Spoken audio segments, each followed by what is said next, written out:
Hello everyone. तो कैसे हो आप सब। मैं सोनी, आपकी जीएल स्टोरी टेलर और राइटर। बिना किसी देरी के आते हैं सीधा स्टोरी पे। फोर्स लव का पार्ट 66। सीधे पिछले पार्ट से आगे चलते हैं हम सब। ओके। तो फाइनली तन्वी को उसका प्यार मिल ही गया, जिस प्यार के लिए वो सारी हदें तोड़ने को तैयार थी। तालाब के किनारे हरे भरे खेतों के बीच तन्वी की बाहों में रिया थी। उसका मुकद्दर उसकी बाहों में था। तन्वी के हाथ रिया की कमर को थामे हुए थे और रिया के हाथ तन्वी की नेक के अराउंड थे। इन दोनों अपनी मोहब्बत को एक दूसरे पे उड़ेल रहे थे। उनके लब एक दूसरे पे आज अपना हक स्थापित कर रहे थे। धीरे धीरे इनकी किस डीप मोह डीप होती गई, बहुत ही पैशनेट होती गई। तन्वी को तो यकीन ही नहीं हो रहा था कि ये सच है। वो पूरी तरह बेकाबू होने लगती है। उसका एक हाथ रिया की कमर पे ही रहता है और दूसरा धीरे धीरे ऊपर आने लगता है। एक पल उसका हाथ ना रिया की नेक पे आ जाता है, जो वाइल्ड होती है ना तन्वी। उसके बाद पूछो मत, रिया के होठों पे दबाव और बढ़ जाता है और उसकी सांसें अटकने लग जाती है। रिया तो उस सांसों को काबू करने में ही लगी हुई थी। तभी इनकी धुआंधार किस के बीच इनके कानों में एक आवाज़ पड़ती है। एक नहीं, बहुत सारी। हाँ, सब बच्चों की। वही बच्चे जो खेल रहे थे। वो बहुत ज़ोरों से हुकअप करने लगते हैं, जिसके चलते एकदम से रिया और तन्वी अपनी किस को ब्रेक कर लेते हैं। और रिया देखती है तन्वी को प्रॉपर, और जैसे देखती है तन्वी भी लाइक कि होने दो जो हो रहा है, तुम आओ यार मेरे पास। यहाँ रिया तन्वी को बड़ी बड़ी आंखें करके देखती है और अपने दोनों हाथ तन्वी के सीने पे रखती है। तन्वी की पकड़ उसी पल रिया की कमर पे और टाइट हो जाती है। वो समझ गई थी रिया उसे छुड़ाना चाहती है। यह रिया कुछ कहती नहीं, बस तन्वी को पुश करती है बहुत ही तेज और वहाँ से शर्माते हुए भाग जाती है। तन्वी को बस रिया पे प्यार आ रहा था इस हरकत से भी। तन्वी तो बस रिया को देखते रहती है और हाय, उसे इतनी खुशी थी, इतनी खुशी कि वो बीना से पीछे से चिल्लाती है और कहती है आई लव यू मेरी जान, और भागने लगती है रिया के पीछे पीछे। रिया ना आज किसी अलग ही दुनिया में थी। उसे सब इतना अच्छा लग रहा था कि क्या कहे। रियाना आज किसी अलग ही दुनिया में थी। उसे सब इतना अच्छा लग रहा था कि क्या कहे। वो कुछ भी करके वहां से खेतों के किनारे आ जाती है जहां से उसे अब जाना था। लेकिन वहीं बीच में वो पतला सा रास्ता था। रिया शर्माते हुए अपना एक हाथ अपने बालों पे ले जाती है और उससे बस वो किस वाला सीन याद आ रहा था। वो अपने ही इन ख्यालों से उतरी तक नहीं थी। तभी अचानक उससे तन्वी अगेन अपनी गोदी में उठा लेती है। ये बहुत सडन था। रिया घबरा जाती है और देखती है तन्वी को। तन्वी के गाल तो खुशी के मारे रेड रेड हो गए थे। तन्वी रिया को कहती है जान, अब आपको आज से पूरी जिंदगी और उसके बाद भी अगर जिंदगी मिली तो तब तक ज़्यादा सोचने की जरूरत नहीं है। हम हैं ना। हम अपनी जान को हर रास्ता पार कराएंगे अपनी बाहों में लेके। रिया शर्मा जाती है और तन्वी के नेक के अराउंड हाथ ले जाके तन्वी के सीने में छिप जाती है। तन्वी तो आज ये फील कर रही थी कि आज मैं ऊपर आसमां नीचे। और तन्वी ना रिया को गोदी में उठाए अगेन ले आने लगती है वहाँ से रोड की तरफ, और बहुत प्यार से। कुछ टाइम के बाद ये लोग पहुँच जाते हैं कार के पास। तन्वी रिया को उतार के कार का डोर ओपन करती है और रिया बैठ जाती है। एंड तन्वी भी कार में बैठ के कार करती है स्टार्ट। यहाँ रिया ने उसके बाद एक भी लफ्ज़ नहीं बोला था। वो उसके बाद तन्वी की तरफ देख भी नहीं रही थी। यहाँ तन्वी कहती है जान, ये क्या है अब। रिया बिन देख के ही कहती है क्या क्या हुआ। तन्वी कहती है क्या मतलब क्या हुआ, अब बोल क्यों नहीं रही हो कुछ। रिया बहुत टाइम बाद कहती है मुझसे नहीं बोला जाएगा, पता नहीं क्यों लेकिन। और वो ये बोलते बोलते चुप हो जाती है। तन्वी कहती है जान, ये क्या बात है, पहले कितना बोलना होता था, अभी क्या हुआ। और मेरी तरफ देख क्यों नहीं रही हो आप, जल्दी से देखो इधर। मैंने कुछ किया है क्या, आपको कुछ अच्छा नहीं लगा, बोलो ना। मैं दोबारा कभी नहीं करूँगी वैसा काम। यार रिया कुछ नहीं कहती। वो थोड़ा तन्वी की साइड झुक के उसका बाजू पकड़ लेती है और तन्वी ड्राइव कर रही थी। यहाँ रिया अच्छे से उसका बाजू पकड़ के अपना सिर उसके शोल्डर में टिका देती है। हाय कितना रोमांटिक था यार ये।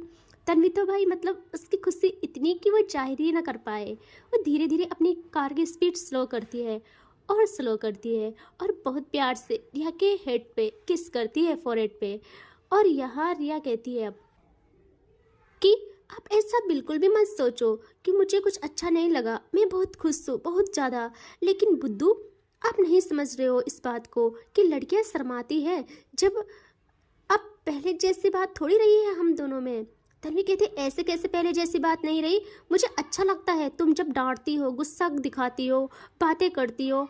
यहाँ रिया कहती अच्छा, तो अब तो मैं पहले से ज़्यादा, बेहद बेहद ज़्यादा ये सारी चीज़ें करूँगी। अभी मुझे बस फील करने दो कि ये सच है या सपना।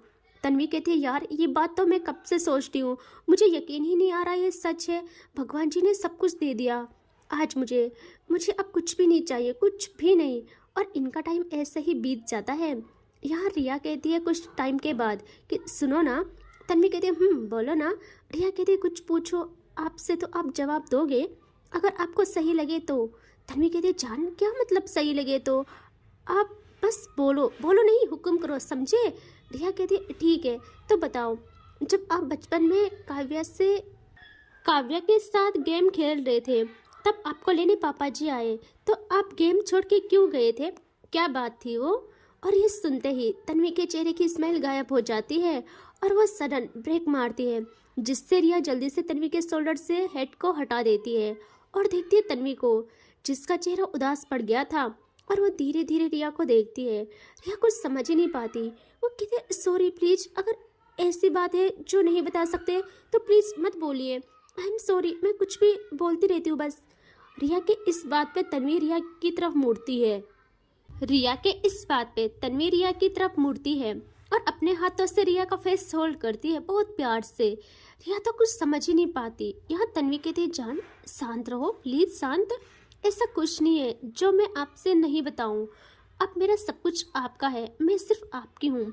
आपका हक है मेरे बारे में जानना, समझना। सुनो, उस दिन मेरी लाइफ का सबसे बुरा दिन था।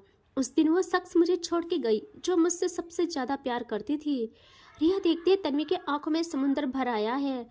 रिया तन्वी के कुछ कहने से पहले बोलती है मम्मा, और मम्मा सुनते ही वो समुंदर एक सुनामी का रूप ले लेती है और आंसू बेतहाशा बहने लगते हैं। तन्वी रिया का फेस पकड़े अपना फोरहेड रिया के फोरहेड से मिलाती है और कहती है मम्मा, मेरी दुनिया उसी दिन उजड़ गई रिया। मैं समझ ही नहीं पाई कब मैं ऐसी बन गई। काव्या ना होती, उसकी फैमिली ना होती, तो शायद आज मैं भी ना होती। उस टाइम मुझे सबसे ज़्यादा नीड थी प्यार की, जो डैड ने मुझे कभी दिया ही नहीं। वो सब कुछ मुझे काव्या से मिला, उसकी फैमिली से मिला। यहाँ रिया ना एक प्यार भरा हक करती है तन्वी को। इतना प्यार भरा था कि मानो तन्वी के सारे दुख दर्द जख्मों पे किसी ने मरहम धर दिया हो। और तन्वी आज खुद को बहुत ही लाइट महसूस करती है। वो रिया को बहुत प्यार से हक बैक करती है। रिया कहती है मैं मानती हूँ मैंने प्यार एक्सेप्ट नहीं किया पहले, क्योंकि कुछ फीलिंग्स थी ही नहीं, तो मैं क्या करती। मैं तुमको झूठी आस नहीं देना चाहती थी। लेकिन जब मुझे एहसास हुआ कि हाँ ये मुझे प्यार है तुमसे, तो उसी पल मैंने खुद को तुमको सौंप दिया। मैं वादे नहीं करूँगी बहुत सारे, बस इतना कहूँगी आज से मेरी आखिरी सांस तक मैं खुद को तुम्हारे हवाले करती हूँ। तुम्हारा दुख दर्द सिर्फ तुम्हारा नहीं मेरा होगा। मिलके अपनी ज़िंदगी को संवारेंगे हम दोनों। और इस बात के साथ दोनों की एक दूजे पे ना ग्रिप और टाइट हो जाती है। कुछ टाइम के बाद एक दूजे को हक से रिलीज करते हैं दोनों, और तन्वी अगेन कार स्टार्ट करती है। बहुत प्यारा सा मौसम था, हर तरफ सिर्फ हरियाली। रिया विंडो से अपना हाथ बाहर निकाले मौसम को, उन पलों को अपनी आंखों में कैद कर रही थी। तभी तन्वी देखती है रिया को और कहती है अगर ऐसे मौसम को फील करना हो तो इसके लिए सबसे बेस्ट तरीका है हवा को गले लगाना, सारी पाबंदियों को तोड़ के, बिना किसी परवाह के। रिया देखती है तन्वी को और कहती है वो कैसे? तन्वी कहती है सनरूफ से। यार रिया स्माइल करती है और कहती है ये तो मैंने सोचा ही नहीं। और वह जल्दी से बैक सीट पे आ जाती है। तो तन्वी कहती है अरे आराम से मेरी जान। और वो सनरूफ को ओपन करती है और रिया प्रॉपर ऊपर आके बाहें फैलाए उन फिजाओं को खुद में समाने लगती है। और तन्वी अपनी गाड़ी को परफेक्ट स्पीड में ले जाती है घर की तरफ। अब हम आते हैं घर, हमारी रूही पे, जिसका सबको इंतज़ार था। और इसके बाद ये स्टोरी कहाँ जाने वाली है आप सोच भी नहीं सकते हो। इसमें प्यार की सारी हदें टूटेंगी, सारी दर्द की, दुख की सारी हदें टूटेंगी। तो आते हैं घर पे, जो कि किचन में खाना बना रही थी हमारी रूही। अपने महबूब के लिए सब थे, सर्वेंट एंड ऑल, और रूही को कहते थे मैम आप प्लीज़ रेस्ट कीजिए, अगर काव्या मैम को पता चला तो वो हमें डांटेंगी। रूही कहती है अरे आप लोग डर क्यों रहे हो, मैं हूँ ना, कुछ नहीं बोलेंगे वो। अब आप ना जाओ, मैं उनके लिए खाना बना रही हूँ, तो आप रेस्ट कीजिए। वो तो क्या ही रेस्ट करते बेचारे, डर के मारे तो उनकी हालत ख़राब हो रही थी। बस यहाँ रूही साड़ी का पल्लू अपनी कमर में कस के काव्या का फेवरेट खाना बनाने लगती है। देख रहे हो, दोनों एक दूसरे से बात तक नहीं कर रहे थे, लेकिन दोनों के दिल में एक दूसरे के नाम की आग जली हुई थी। सिर्फ रूही जैसे जैसे खाना बना रही थी, उसकी बेचैनी वैसे वैसे बढ़ती जा रही थी। वो बस यही सोचती है कि कैसे भी करके ये घर आ जाए, मैं बस देख लूँ इन्हें, फिर हमारी बात हो ना हो मुझे नहीं मतलब, बस मेरे सामने रहे। ये सुबह भी खाना नहीं खाया, कुछ भी नहीं खाया। वो कहते अरे कैसे, मम्मी जी ने टिफिन तो दिया था, हाँ लेकिन बस उतना ही खाया होगा, रात होने को आई है, अभी तक क्या कर रहे होंगे बाहर उस टाइम से। पहले तो बोलना हो रहा था कि 2-4 घंटे का काम है बस। वो ना बहुत फिक्र कर रही थी, बार बार अपनी निगाहें अपने फ़ोन पे जमाए थी। उसे पता था कि कॉल नहीं आएगी, जब उससे नहीं रहा जाता वो उस फ़ोन को उठा देती है और जल्दी से काव्या का नंबर निकाल के कॉल करने वाली ही थी। तभी वो सोचती है करूँ या नहीं, क्या करूँ, मैं कुछ समझ नहीं आ रहा है। एक तो इन पे गुस्सा इतना है कि बात भी ना करूँ, लेकिन मैं क्या करूँ, नहीं रहा जा रहा। वो बहुत बेबस होकर कॉल कर ही लेती है और जैसे करती है वहाँ से वेटिंग बताता है। और भाई रूही का गुस्सा 7वें आसमान पे। वो फ़ोन को बहुत टाइट पकड़ती है और खुद से कहती है रूही तो तू बेवकूफ़ है, क्यों क्यों ऐसी हरकत करनी होती है तुझे, क्यों, इस इंसान को मेरी एक भी पड़ी नहीं है, एक भी नहीं, और तू यहाँ इसकी एक आवाज़ सुनने के लिए मरी जा रही है। और वो जल्दी से फ़ोन को साइड करती है और खाने को फाइनल टच देती है। एंड अब वो आती है अपने रूम में।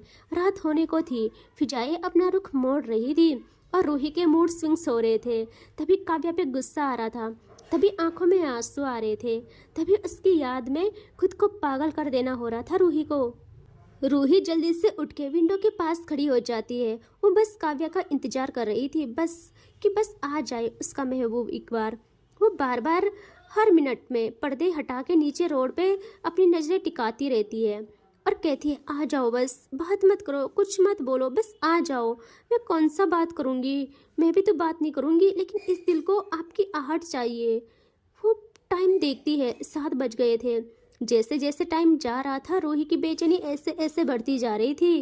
वो सोच रही थी कि क्या यार, ये रात भी आज रुकने का नाम नहीं ले रही है क्या, पता नहीं इसे भी चैन क्यों नहीं पड़ रहा है।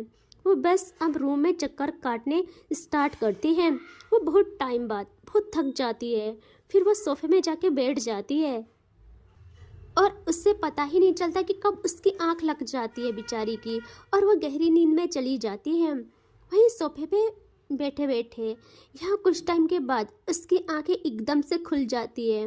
वो बहुत घबरा के उठ जाती है और जल्दी से देखती है घड़ी की तरफ। वहाँ 9 बज गए थे। रूही की धड़कनें तेज हो जाती है। वो रूम में देखती है, वहाँ काव्या नहीं थी। रूही की घबराहट अब उसके बस में नहीं रहती, उसके बस से बाहर होती जा रही थी। रूही जल्दी से अगेन विंडो की साइड आने लगती है, लेकिन तभी उसके कानों में हॉर्न की आवाज़ पड़ती है और जैसे इस आवाज़ को सुनती है जल्दी से वो विंडो से बाहर देखती है और बस देखती रह जाती है। फाइनली दूसरे ही पल उसकी दिल की धड़कनें काबू में आने लगती है। उसके रूह का सुकून, उसकी बेचैनी की दवा। काव्या फाइनली घर आ गई थी और रूही जैसे काव्या की कार को देखती है रूही के सांसों में सांस आ जाती है। वो अपना एक हाथ अपने दिल पे रखती है और कहती है अब शांत हो जाओ तुम लोग, अब तुम्हें चैन मिल गया और मुझे भी चैन दो अब। वो देखती है काव्या अपनी कार से उतर रही है, कार का डोर ओपन करती है और जैसे वो काव्या के फेस पे अपनी नज़रें ले जाती है, दूसरे ही पल जहाँ अभी तक तड़प था, इतना तड़प के, इतना तरस के मुस्कान ने घर किया था, वह पेन कब्जा कर लेता है। क्योंकि काव्या के चेहरे से रूही को पता चल जाता है वो कितना परेशान है। और रूही को तो यही लग रहा था कि काव्या गुस्सा है, बहुत गुस्सा है, जिसके चलते खुद को तो हल्ट कर रही है, बट रूही को भी चैन नहीं दे रही है। वो खुद से कहती है, रूही इनको तेरी पड़ी ही नहीं है, इनको अच्छे से पता है मैं कितना तड़पती हूँ, मुझे कितना हर्ट होता है, इनको अगर कुछ भी हो जाए तो ये जानबूझ के तेरी परीक्षा ले रहे हैं, मुझे देखना चाहिए क्यों ऐसी हालत की है। जब पता है नहीं किया जाता इतना काम तो क्यों रहना हुआ सुबह से रात तक वहाँ। और वो अपने ख्यालों में गुम्मी थी, तभी इसका डर होता है ओपन। काव्या थी यार वहाँ।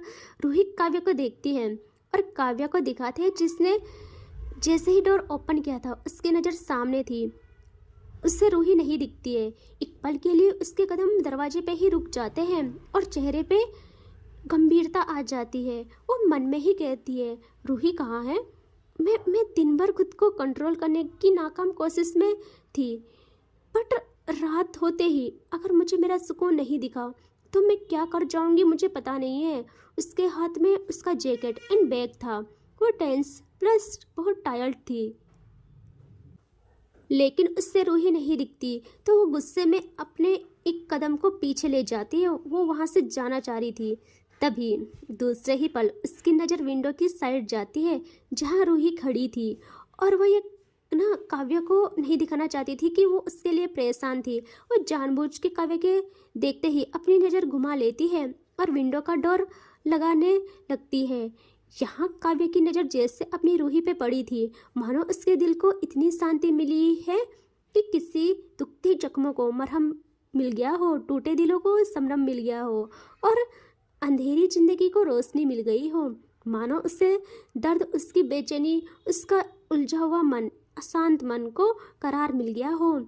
काव्या ने भी रूही को नहीं देखा था, हमने सिर्फ रूही की बेचैनी देखी है। लेकिन अगर काव्या के मन में कोई झांकता तो पता चलता इंसान को गिल्ट कितना खा जाता है, वो भी उस शख्स के लिए गिल्ट फील करना जिसके होने से ही काव्या के धड़कनों में रवानी है। काव्या खुद को संभालती है बहुत ही हिम्मत करके, और अब वो अंदर आने लगती है। और काव्या की खुशबू, उसकी आहट, उसका होना रूही के लिए इससे बड़ी बात कोई और थी ही नहीं। रूही को अब जाके चैन पड़ा था। काव्या भी अंदर आके अपना बैग रखती है और अपने कपड़े लेती है कबर्ड से, फिर वो वॉशरूम में चली जाती है। यहाँ रूही जल्दी से मिरर के सामने जाती है और तैयार होने लगती है, अपने बालों को सही करते हुए अच्छे से कपड़े सही करती है एंड एक लंबी सांस लेती है और शीशे में देखते देखते कहती है, ये आ गए हैं, यही बहुत बड़ी बात है। अभी इतने थके लग रहे हैं, सावा लेंगे फिर खाना खाने के लिए आ जाएंगे। मैं तब तक खाना लगाती हूँ, ठंडा भी हो गया होगा, थोड़ा गर्म भी करना पड़ेगा। और वो ये कहते कहते वहाँ से बाहर आके नीचे हॉल की तरफ जाने लगती है। और फिर जैसे हॉल में जाती है वहाँ सब लोग थे। उन्होंने बोला था रूही को कि खाना खा लो, बट रूही मना कर देती है कि नहीं, मैं इनके साथ ही खाऊंगी, ये आ गए हैं तो। और काव्या की माँ को भी पता था, उन्हीं को क्या सबको पता था कि काव्या और रूही कभी भी एक दूसरे के बिना खाना नहीं खाएंगे। यहाँ सब लोग खाना खाते और चले जाते हैं खा के।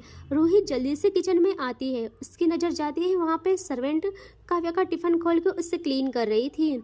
रूही जैसे अंदर आके देखती है उसके कदम रुक जाते हैं। वो उससे देखती है और कहती है, ये इनका टिफ़िन है ना।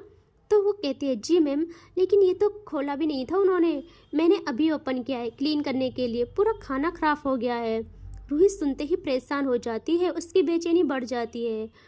वो कहती, क्या इन्होंने सुबह से कुछ नहीं खाया, टिफ़िन जैसे दिया था वैसा ही वापस आ गया। उसे गुस्सा और केर साथ में आ रहा था। वो कहती, रुक जाओ, एक बारी बात होने दो, लड़ाई ख़त्म होने दो, फिर मैं आपको बताऊं। जो इतना सताना हो रहा ना, इसका हिसाब लूँगी मैं। और वो कहती है, रूही तू भी किन ख्यालों में रह गई, मुझे जल्दी से खाना लगाना चाहिए। और वो जल्दी से खाना गर्म करने लगती है। और इससे आगे देखेंगे नेक्स्ट पार्ट में, ठीक है। Take care, bye bye.